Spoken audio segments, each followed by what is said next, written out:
नमः संस्कृता मित्राणि। तो मित्रों, आज हम बिहार बोर्ड के 9वीं कक्षा के संस्कृत का हम अष्टमा पाठा का संपूर्ण प्रश्नोत्तरी करने जा रहे हैं। इससे पूर्व के एपिसोड में मैंने अष्टमा पाठा, जिसका शीर्षक है नीति पद्यानि, का संपूर्ण हिंदी अनुवाद कर लिया था। आज के एपिसोड में हम देखेंगे नीति पद्यानि का संपूर्ण प्रश्नोत्तरी, यानी कि इसका क्वेश्चन आंसर को हम देखेंगे। तो चलिए बिना विलंब के इस वीडियो को प्रारंभ करते हैं। आप लोग वीडियो के अंत तक बने रहेंगे, वीडियो काफ़ी अच्छी होने वाली है आप सभी के लिए। तो यहाँ देख सकते हैं आप, मौखिका का पहले हम प्रश्न करेंगे, इसके बाद हम लिखित का भी प्रश्न करेंगे। तो इसमें आप देख सकते हैं कि इसमें जो पहला प्रश्न है संस्कृत भाषया उत्तराणि वदत, यानी संस्कृत भाषा में उत्तर बताएं। क नंबर प्रश्न इसमें दिया गया, मनुष्य रूपेण के मृगास चरंती, यानी कि आदमी के रूप में कौन चतुष्पद पशु के समान घूमते हैं या चरते हैं, यानी कि आदमी मनुष्य के रूप में कौन चार पैर वाले पशु के समान घूमते हैं, चरते हैं। तो इसका जो उत्तर हो जाएगा, इसमें जितने भी प्रश्न दिया गया सभी का हम उत्तर चलिए अच्छी तरीके से जान लेते हैं। तो आप एक का क नंबर प्रश्न का उत्तर यहाँ से लिखेंगे। क नंबर प्रश्न दिया गया था यहाँ है, तो इसका उत्तर हो जाएगा गुणहीना। गुणहीना यानी कि गुण से हीन, जिसके पास गुण नहीं हो, जो व्यक्ति के पास, वो जो है पशु के समान घूमते रहते हैं। ख नंबर इसमें दिया गया, के भूमि भार भूता शांति, कौन भूमि पर भार बनकर है, बोझ बनकर है। तो इसका जो उत्तर हो जाएगा, उत्तर में आप लिखेंगे, येषाम न विद्या न तपः न दानम न च अपि शीलम न गुण न धर्म शांति। इसका उत्तर हो जाएगा, यानी कि जिसके पास, यानी कि विद्या नहीं हो, तपस्या नहीं हो, और दान नहीं हो, और शील भी नहीं हो, गुण भी नहीं हो, और धर्म भी नहीं है, तो वो जो है इस पृथ्वी पर भार के समान है। ठीक है। इसके बाद इसी में ग नंबर इसमें दिया गया है, विघ्न विहिता प्रारब्ध के विरमंती, यानी कि बाधाओं के कारण आरंभ करके कौन रुक जाते हैं, यानी कि आरंभ में बाधा आने पर कौन रुक जाते हैं, तो मध्यमा, यानी कि यानी मध्यम वर्ग के लोग जो होते हैं, मध्यम विचार के लोग जो होते हैं, वे रुक जाते हैं। इसके बाद घ नंबर इसमें प्रश्न दिया गया है, न्यायात पथ के न प्रविचलंती, न्याय उचित मार्ग से कौन नहीं हटते हैं, कौन विचलित नहीं होते हैं। तो इसका उत्तर में आप लिखेंगे, धीरा या धीर जना, यानी धीर पुरुष जो होते हैं वे नहीं हटते हैं अपने न्याय पथ से। इसके बाद अंग नंबर इसमें दिया गया है, महात्मा नाम विपदि किम लक्षणम भवति, यानी कि महापुरुषों के विपत्ति में क्या लक्षण होते हैं। महापुरुषों के पास जब विपत्ति आता है तो उसका लक्षण क्या होता है, तो इसका उत्तर हो जाएगा, यानी धैर्यम। जब महापुरुषों के पास जब विपत्ति आता है तो वो अपने धैर्य को धारण किए हुए रहते हैं, अपने धैर्यता को नहीं खोते हैं, अपने धैर्य को नहीं खोते हैं। तो यही हो जाएगा इसका उत्तर, धैर्यम। तो इस प्रकार पहला प्रश्न का सभी उत्तर यहाँ पे हो गया है। अब चलिए हम इसी में आगे बढ़ते हैं। तो अब यहाँ से जो है लिखित का प्रश्न प्रारंभ हो जाता है। यहाँ से अब लिखित का प्रश्न देखेंगे। तो एक नंबर प्रश्न इसमें दिया गया, एक पदेन संस्कृत भाषया उत्तराणि लिखत, यानी एक पद में संस्कृत भाषा में, एक पद के द्वारा संस्कृत भाषा में उत्तर लिखें। तो क नंबर प्रश्न यहाँ दिया गया है, कदा सिंह शिशुरपि निपतति, यानी कि इसका जो अर्थ हो गया, कब सिंह का बच्चा भी आक्रमण करता है। तो इसका जो उत्तर हो जाएगा, बाल्यकाले, यानी कि बाल्यावस्था में सिंह का बच्चा भी आक्रमण करता है। इसके बाद ख नंबर प्रश्न इसमें दिया गया है, मर्त्य लोके भूवि भारभूता के संति, यानी कि मृत्यु लोक में भूमि पर बोझ बनकर कौन है। तो इसका जो उत्तर हो जाएगा, गुणहीना अथवा मूर्ख जना, यानी कि गुणहीन, जो गुण से हीन व्यक्ति होते हैं, अथवा मूर्ख लोग जो होते हैं, वे मृत्यु लोक में भूमि पर बोझ बनकर हैं। इसका उत्तर हो गया ख नंबर का। इसके बाद ग नंबर इसमें दिया गया है, ग नंबर उत्तर दिया गया, ग नंबर प्रश्न है, का धिय जाड्यम हरति, का धिय जाड्यम हरति, कौन बुद्धि की जड़ता को हरती है, कौन बुद्धि की मूर्खता को हरती है। तो ग नंबर प्रश्न का उत्तर हो जाएगा, सत्संगति ही। तो इसका उत्तर हो जाएगा सत्संगति। इसके बाद घ नंबर इसमें प्रश्न दिया गया है, घ नंबर इसमें प्रश्न है, चेतः का प्रसादयति, यानी कि मन को कौन प्रसन्न करती है। तो इसका जो उत्तर हो जाएगा, सत्संगति, यानी कि सत्संगति जो है मनुष्य को प्रसन्न करती है। सत्संगति जो है, सत्संगति मनुष्य के मन को प्रसन्न करती है। सत्संगति मनुष्य के मन को प्रसन्न करती है। इसके बाद इसी में अंग नंबर प्रश्न दिया गया, दिक्षु कीर्तिम कह तनोति, यानी कि दिशाओं में यश को कौन फैलाती है। तो इसका जो उत्तर हो जाएगा, सत्संगति, यानी कि इसका भी उत्तर हो जाएगा सत्संगति, यानी कि दिशाओं में यश को सत्संगति फैलाती है। इसके बाद 4 नंबर इसमें प्रश्न दिया गया है, महात्मा नाम किम लक्षणम अस्ति, यानी कि महात्माओं का, महान पुरुषों का, महापुरुषों का क्या लक्षण है। तो इसका जो उत्तर हो जाएगा विपदि धैर्यम अभ्युदय क्षमा सदसी वाक्य पटुता युधि विक्रमः, यानी कि विपत्ति में धैर्य, संपन्नता में क्षमाशीलता, सभा में कुशल संभाषण, युद्ध में पराक्रम। तो ये सभी जो है महात्माओं के लक्षण हैं। तो इस प्रकार जो है यहाँ लिखित का पहला प्रश्न हो गया। अब चलिए दूसरे प्रश्न की ओर हम बढ़ते हैं।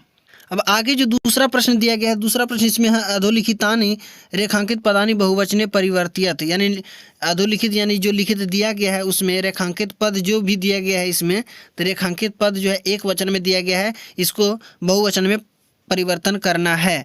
तो सभी का हम करके बता देते हैं। जैसे कि यहाँ एक उदाहरण में दिया गया है, उदाहरण में है एक वचन में दिया गया है त्वम कार्ये प्रवृत्तः असि, तो इसको हम बहुवचन में कैसे बनाएंगे, तो यूयम, यानी कि त्वम एक वचन में हो गया, यूयम यहाँ बहुवचन में हो गया, तो यूयम कार्ये प्रवृत्ता हो जाएगा यहाँ पे बहुवचन प्रवृत्ता का, और असि का हो जाएगा बहुवचन अस्थ। तो ये हो जाएगा यूयम कार्ये प्रवृत्ता अस्थ। तो इसी प्रकार हम सभी काम चलिए बना के आप लोगों को बता देते हैं बहुवचन में किस प्रकार बनाना है। तो आप दूसरा प्रश्न का उत्तर इस प्रकार बनाएंगे, यस्य पार्श्वे नास्ति विद्या सह मृग इव चरति, तो यानी कि मृग है यहाँ पे, मृग इव चरति, तो यानी कि बहुवचन में इसको इस प्रकार बनाना है। यस्य एक वचन में है तो उसको बहुवचन में ये शाम हो जाएगा, यस्य के जगह पे ये शाम, पार्श्वे का पार्श्वे रहेगा, नास्ति का नास्ति, विद्या सह का हो जाएगा सह, तो ते होता है, ते बहुवचन हो जाएगा ये ते, यानी कि सह के जगह पे ते, मृगः का हो जाएगा मृगः, मृगौ मृगा होता है, इव चरंती हो जाएगा, चरती का चरंती हो जाएगा, यानी कि ये शाम पार्श्वे नास्ति विद्या ते मृगः इव चरंती। इसके बाद सतसंगति पुरुषस्य वाची सत्यम सिंचति, तो इसका बन जाएगा बहुवचन में इसका जो बनेगा सतसंगति पुरुषाणाम, पुरुषस्य का पुरुषाणाम वाची सत्यम सिंचति, ये हो जाएगा। इसके बाद आप चलिए ग नंबर देख लेते हैं। ग नंबर है निश्चय है विघ्न भयन कार्यम न प्रारभते, तो कार्यम और प्रारभते ये दोनों एक वचन में है, बहुवचन में इसका प्रयोग करना है। तो बहुवचन में इसको इस प्रकार बनाएंगे, निश्चय विघ्न भयन कार्यानि न प्रारभ्यन्ते, इस प्रकार बनेगा, कार्यानि हो जाएगा कार्यम की जगह पे, प्रारभते का जगह पे हो जाएगा प्रारभ्यन्ते हो जाएगा। इसके बाद घ नंबर इसमें दिया गया है शतसंगति पुरुषस्य मानुन्नतिम दिशति, तो इसमें पुरुषस्य के स्थान पे हमें बहुवचन लाना है, तो बहुवचन में इसका बनाएंगे सतसंगति पुरुषाणाम मानुन्नतिम दिशति। तो इस प्रकार ये हो गया दूसरा प्रश्न। इसके बाद चलिए हम तीसरे प्रश्न की ओर बढ़ते हैं। अब तीसरा प्रश्न दिया गया, तीसरा प्रश्न इसमें है उचित विभक्ति प्रयोगम कृत्वा वाक्यानां पूर्ति ही कुरुत, यानी कि उचित विभक्ति का प्रयोग करके वाक्यों को जो है पूरा करें। उदाहरण एक दिया गया इसमें बालकेन डैश अक्षरम लिखितम, यानी कि सुंदर ही यहाँ पे भराएगा, लेकिन इसमें कौन सा विभक्ति का प्रयोग होगा सुंदर में, तो सुंदरम होगा, बालकेन सुंदरम अक्षरम लिखितम, यानी बालक सुंदरम हो जाएगा, यानी सुंदरम बालकेन, बालक के द्वारा जो है सुंदर अक्षर लिखा जाता है, तो सुंदरम यहाँ पे होगा। ठीक है, तो सुंदरम हो गया, किसी में सुंदरेण, किस प्रकार से ये सेट होगा, किस प्रकार से बैठेगा, उस प्रकार यहाँ कौन सी विभक्ति का इसमें प्रयोग होगा वो करना है। तो द्वितीय विभक्ति एक वचन का इसमें प्रयोग हुआ है सुंदरम में। क नंबर इसमें दिया गया है, अब इसमें ज्ञान लब्ध उर्भिदग्धम डैश ब्रह्मापि न रंजति, यहाँ पे नरम हो जाएगा, नर का जो है भरना है, तो यहाँ पे नरम हो जाएगा, द्वितीय विभक्ति एक वचन का प्रयोग होगा। इसके बाद ख नंबर दिया गया विघ्ने पुनरअपि प्रतिहन्यमानः डैश न प्रतिजयन्ति, तो यहाँ है उत्तम जन है, तो उत्तम जन है, तो इसमें उत्तम जन है, तो उत्तम जन यहाँ पे डैश खाली है, तो इसमें क्या भराएगा, तो उत्तम जना यहाँ पे भरा जाएगा, यानी कि बहुवचन भराएगा, प्रथम विभक्ति बहुवचन, ये उत्तम जना हो जाएगा, विसर्ग लगेगा।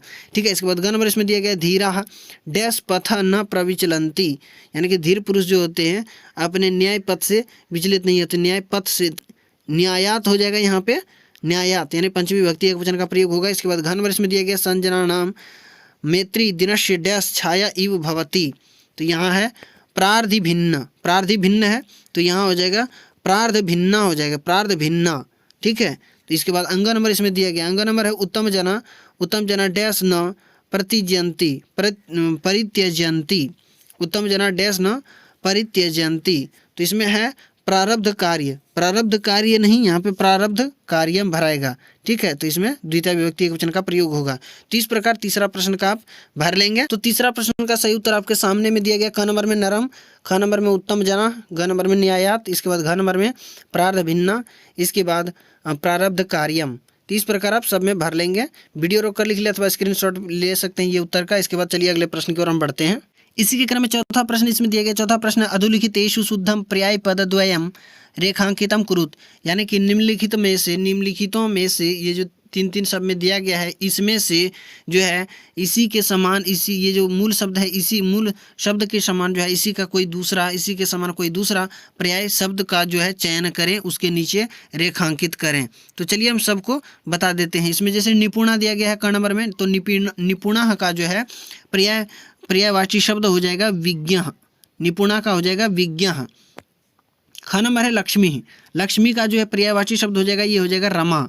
इसके बाद पथा है, पथा का हो जाएगा मार्गात, मार्गात इसी के समान कोई दूसरा पर्याय यही है, मार्गात हो जाएगा। इसके बाद शिशु है, तो शिशु का क्या हो जाएगा, तो शिशु का आप लोग जानते ही हैं बाला हो जाएगा, बाला सही है। इसके बाद सदशी, सदशी का जो है पर्याय हो जाएगा सदशी का सभायाम, सभायाम हो जाएगा। तो इस प्रकार जो है आप यहाँ से इसका चयन करके आप लिख सकते हैं अपनी कॉपी में। तो ये चौथा प्रश्न का उत्तर हो गया। अब चलिए अगले प्रश्न की ओर हम बढ़ते हैं। अब आगे जो है पांचवा प्रश्न इसमें दिया गया है। पांचवा प्रश्न है एकम समुचितम पदम लिखत, यानी कि एक समुचित पद लिखें, यानी कि इतने सारे शब्दों के लिए एक शब्द में लिखना है इस बातों को। तो जैसे कि हिंदी में आप पढ़े होंगे कि अनेक शब्दों के लिए एक शब्द, तो वही चीज़ें यहाँ पे है। तो यस्य पार्श्वे ज्ञा नास्ति स, तो उसको अज्ञा बोलेंगे। इतना बड़ा हम नहीं बोल के इतने बड़े बोलेंगे। जिसके पास ज्ञान नहीं है अर्थात वह अज्ञा, अज्ञा उसको बोलते हैं। तो ये मतलब एक उदाहरण दिया गया है, उसी प्रकार हमें सभी को बनाना है। तो इसमें देख सकते हैं कि क नंबर इसमें दिया गया है विघ्नेन विशेषण हता ये ते डैश, विघ्न विहता, इसको एक शब्द में बोलेंगे विघ्न विहता, ठीक है। इसके बाद ख नंबर इसमें दिया गया है नीतो निपुणा ये ते, नीतो निपुणा ये ते, जो नीति में निपुण हो अर्थात वह कौन, तो ये हो जाएगा नीति निपुणाम, नीति निपुणाम हो जाएगा इसमें। इसके बाद ग नंबर इसमें है सताम संगति डैश, यानी अच्छी संगति हो जिसकी अर्थात क्या, तो हो जाएगा सतसंगति, सतसंगति हो जाएगा इसका। इसके बाद घ नंबर इसमें दिया गया है महान आत्मा अस्ति यह, महान आत्मा है जो अर्थात वह कौन, तो महात्मा इसमें भर देंगे। तो इस प्रकार आप पांचवा प्रश्न में सभी में आप भर सकते हैं। अब चलिए हम अगले प्रश्न की ओर बढ़ते हैं। अब आगे जो छठा प्रश्न है, ये इस पाठ का आखिरी प्रश्न है। छठा प्रश्न है स्तंभद्वये लिखितानां विपरीतार्थक शब्दानां मेलनम कुरुत, यानी कि अ में अ का जो है ब से मिलान करना है, सभी का जो है उल्टा शब्द कौन कौन सा है उसमें मिलान करना है। तो चलिए हम सभी को मिला के बता देते हैं आप लोगों को। तो आप अज्ञा का मिलाएंगे आप विज्ञा में, यानी कि एक का ख में मिल जाएगा। इसके बाद है सुखम, सुखम को आप मिलाएंगे दुखम में, सुखम का उल्टा हो जाएगा दुखम। विशेषज्ञ, तो विशेषज्ञ का आप किस में मिलाएंगे, अल्पज्ञ हमें मिलाएंगे विशेषज्ञ का, यानी छ में, तीन का छ में मिल जाएगा।